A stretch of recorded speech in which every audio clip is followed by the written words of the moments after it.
वो तड़पता रह रहा है। महतपुर के अंदर में 4 किसानों ने आत्महत्या कर ली है। कुर्सी के लिए आते हैं, वोट ये कर देंगे वो कर देंगे, ये दे देंगे, बीमा दे देंगे वो दे देंगे।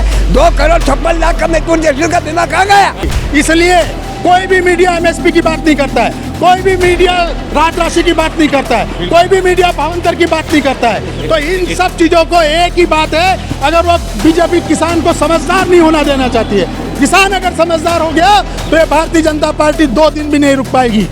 जैसा कि इतनी सारी वारदात होने के बाद, इतनी सारी बातचीत होने के बाद भी आज जो किसान है वो तड़पता रह रहा है। महतपुर के अंदर में 4 किसानों ने आत्महत्या कर ली है लगातार, और 14-15 दिन के अंदर में 4 किसानों ने अपनी आत्महत्या की थी। आज हमारे किसान भाई साहब यहाँ खड़े हैं, बा साहब हैं। बा साहब बताइए कि ये जो फसल जो आपने जो इतनी खून पसीना मेहनत करके अपने घर परिवार का सब कुछ लगा के लगाया, तो इससे आपको कुछ फायदा हो रहा है कि क्या फायदा हो रहा है? नुकसान के सिवा कुछ नहीं है। शासन ने जो हमारी लागत लगी वो भी नहीं निकल रही है, और शासन हमारे साथ धोखा कर रही है, क्योंकि 5600-5300 का भाव भावांतर दे रही है। ये कम से कम 6,000 रुपये कुंटल बिकना चाहिए, तभी जाके काश्तकार का पूरा होता है। नहीं खर्चा कितना है? डीएपी क्या भाव है?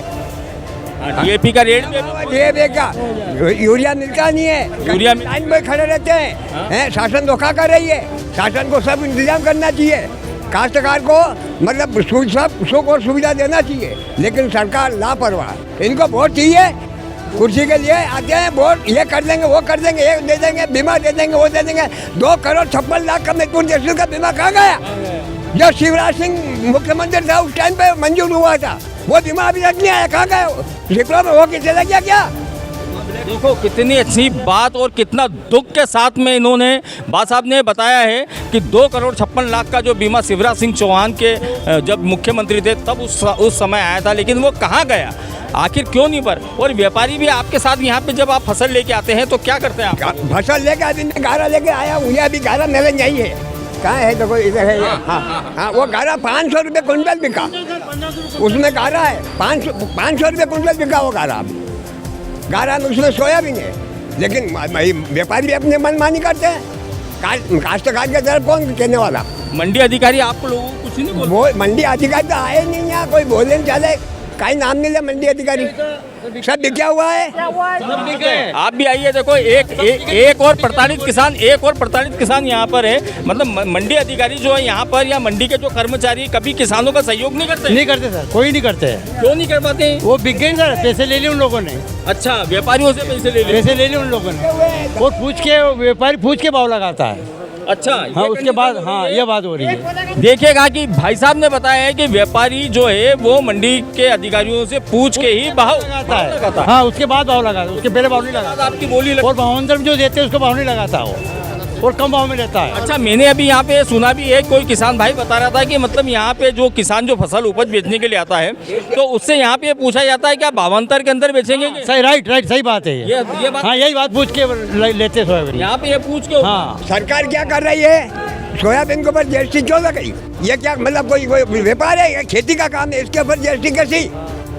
अच्छा, इसके ऊपर जीएसटी भी लगा रखी है सरकार ने। क्यों? क्या सरकार अन्याय कर रही है, सरकार धोखा कर रही है काश्तकार के साथ। ये भाई साहब भी देखिए, एक ये भी प्रताड़ित किसान है, ये भी यहाँ पर आए हैं और ये भी अपना दुख आज खुल के बयां करेंगे। बताइए।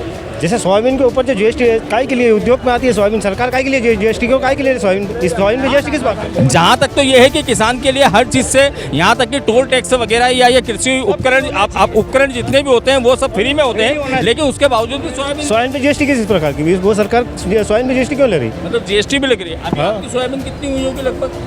अपनी सोयाबीन तो 10-12 कुंटल हुई लगभग। 12 कुंटल कितने बीघा में हुई है? ये 5-6 बीघे की। 8 बीघे में, मतलब फिर भी भाई साहब के यहाँ की तो चलो ठीक है, भाई साहब के यहाँ की तो फिर भी ठीक है, लेकिन कहीं किसानों को कितनी हुई है? कहीं किसान 12 बीघे की 12 कुंटल ही हुई है। कुंटल भी कोई हुई है? मेरे 1 कुंटल भी हुई। ऐसा? हाँ, 1 कुंटल सोयाबीन हुई। मतलब आपकी लागत भी नहीं निकल लागत भी नहीं निकल पा रही। रोटर वोटर करता है हुक्का में जी बोलिए। भाई सोयाबीन खराब हुई नहीं तो नारायण तो 50 किलो भी गो हुई लेकिन 80 लेकिन ये काटी को नहीं 80 मतलब रोटर वोटर खत्म कर दी। देखिए मतलब किसान का दुख कितना खतरनाक हो रहा है कि उन्होंने सोयाबीन को देखते हुए काटी भी नहीं, रोटावेटर फेर के और दूसरी उपज की तैयारी कर ली। अच्छा मैं आप लोगों से किसान भाइयों से पूछना चाहूँगा कि अभी जब आपको इस फसल से तो आवक हुई नहीं, अब जो आने वाली जो फसल है उसके लिए आप लोगों ने क्या मशक्कत की होगी? क्या मतलब उसको बोलना मुश्किल हो रहा है, कहाँ से लाके बीज बोएंगे, खाद कहाँ से लाएंगे, धीरे क्या भाव है? बढ़ दिए, गेहूं के भाव बढ़ दिए, गेहूं 5,000 रुपये, खातर 1500-1800 मिल रहे हैं। खाद के लिए लाइन में अलग लगो, यूरिया नहीं मिल रहा है, अभी से दिक्कत आ रही है। ये एक नगद पैसे नहीं दे रहे मंडी वाले, सोइन बेचो तो 52 में वो 52 पैसे नहीं आए। राज राशि गवर्नमेंट ने राज राशि क्या दी? 1200 रुपये क्या होता है? 1200 रुपया बिका, 1500 रुपया बिका, फसल बोई दीजिए, हमारे बीज डाल दी दो। पैसा नहीं है, खातर नहीं बोली ना, अभी 1800-1900 रुपया लाई रहा है। अच्छा अभी आपको जो डीएपी और जो खाद है ये लगातार समय पे मिल रही है कि इसके अरे नहीं मिल रही यार सर, नहीं मिल रही, कहाँ मिल रही? अभी एक बोरी अगर डीएपी मिलाना पड़ा है जल्दी 2 यूरिया दे, नहीं तो बाकी न्यू यूरिया नहीं दे किने भी। अच्छा हाँ, एक बोरी डीएपी लो ने वहाँ भी नकली बोरी लोगा तो दे, असली बोरी अगर 12-32-16 लो तो नहीं दे। तो ये सब चीजें कौन कर रहा है? ये जो बाजार के व्यापारी कर रहे हैं कि जो व्यापारी बोरी के साथ में आपको व्यापारी 2 यूरिया दे, हाँ अलग से अरे उन हाँ तो डीएपी देने तो नहीं दे दिया, गाँव में ओरने के लिए मिले, यूरिया नहीं मिले। बीजेपी के विधायक है नहीं बहादुर सिंह चौहान, वो कर रहा है, उसका दबाव है सबको यहाँ। क्या ये सब डरते हैं, मैं नहीं डरता हूँ। क्या वो तीसरे दिन जेल करवाता है कि किसी की अगर ये आदमी को बोल दें तो उसके कल जेल हो जाएगी, ये तो फाइनल है। क्या मतलब इतना दबदबा है? इतना है ना, फाइनल है। तो क्या मतलब मेरे हिसाब से आप भी शायद अरे मेरे तो पट्टे पड़े हुए, मैं तो फिर भी नहीं डरता हूँ, तो खुला हूँ मैं। तो क्या वो तो मरने के लिए वही नहीं डर रहा, तो अपने क्यों डरे? क्या देखिए कि यहाँ पर किसान किस तरीके से प्रताड़ित होकर अपनी भावनाओं को बता रहा है और किसान बुरी तरीके से प्रताड़ित है। मतलब उसकी जो पुरानी फसल जो है वो पूरी तरीके से ख़राब हो चुकी है। किस तरीके से उसने उस फसल को लेके आया है, लेकिन जब आने वाली जो गेहूं चने की जो फसल है उसके लिए उसको यूरिया डीएपी वगैरह के लिए भी परेशान हो रहा है। और किसान जब खरीदने जाता है तो उसको ज़बरदस्ती करके ये बोला जाता है कि एक बोरी के साथ में आपको 2 बोरी अलग से खरीदनी पड़ेगी, और किसानों का कहना है कि वो भी नकली दे रहे हैं। बराबर नकली दे रहा, ये तो जो हमें मांगा वो तो दे नहीं भाई, हम 12-32-16 मांगा या डीएपी तो वो नहीं दे, नकली दे। मतलब वह बोरी ले तो हमारे 2 यूरिया मिले नहीं मिले।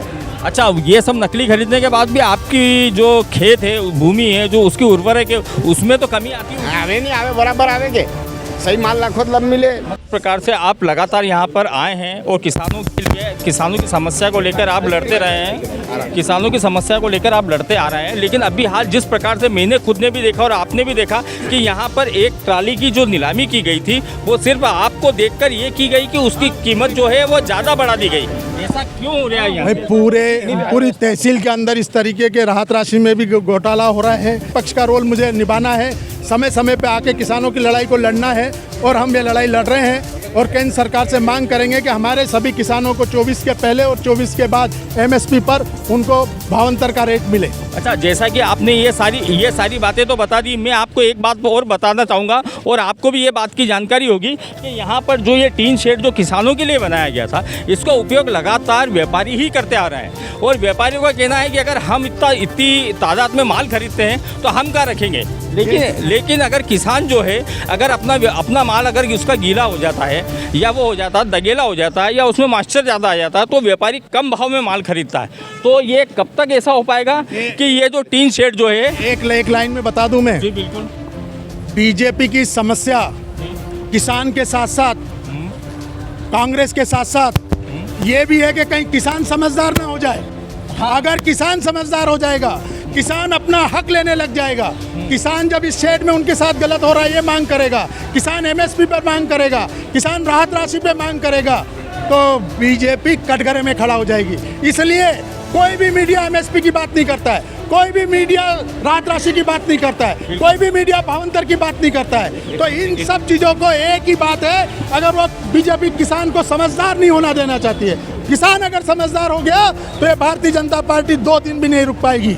और ये मुख्यमंत्री का क्षेत्र है और मुख्यमंत्री की विफलता है कि यहाँ पर किसान आत्महत्या कर रहे हैं, उनको एमएसपी में भाव नहीं मिल रहा है, उनको मॉडल रेट नहीं मिल रहा है और किसान परेशान है। इस तरीके से 29 में से 29 सीटें देने के बाद इस तरीके से किसान को नंगा किया जा रहा है। आज उसकी 2 क्विंटल 3 क्विंटल फसल के लिए सुबह से लेकर रात तक यहाँ बैठना पड़ता है और भाव 3500 रुपये मिलता है। ये किसान आत्महत्या नहीं करेगा तो क्या करेगा? अभी मैं आपको वर्तमान का एक वाक्य बताता हूँ कि एक किसान ने यहाँ पर सिर्फ भाव को निर्धारित किया, जहाँ पर उसकी 2900 रुपये के हिसाब से सोयाबीन को ली गई और लेकिन 2 दिन बाद जब उसने वो यहाँ से उसने सेल नहीं करी और वो यहाँ से वापस चला गया और 2 दिन बाद उसको 4200 रुपये में खरीदी गई। तो मतलब व्यापारियों की यहाँ पर किस प्रकार से लूट मार मचा रखी है उसके लिए, और मंडी अधिकारी भी यहाँ पे अवेलेबल रहते नहीं है। ये जो एमएसपी का कानून बना है आज की तारीख में क्लियर हो रहा है कि किसान को नंगा कर दिया गया और व्यापारी की 5 उंगलियां घी में है।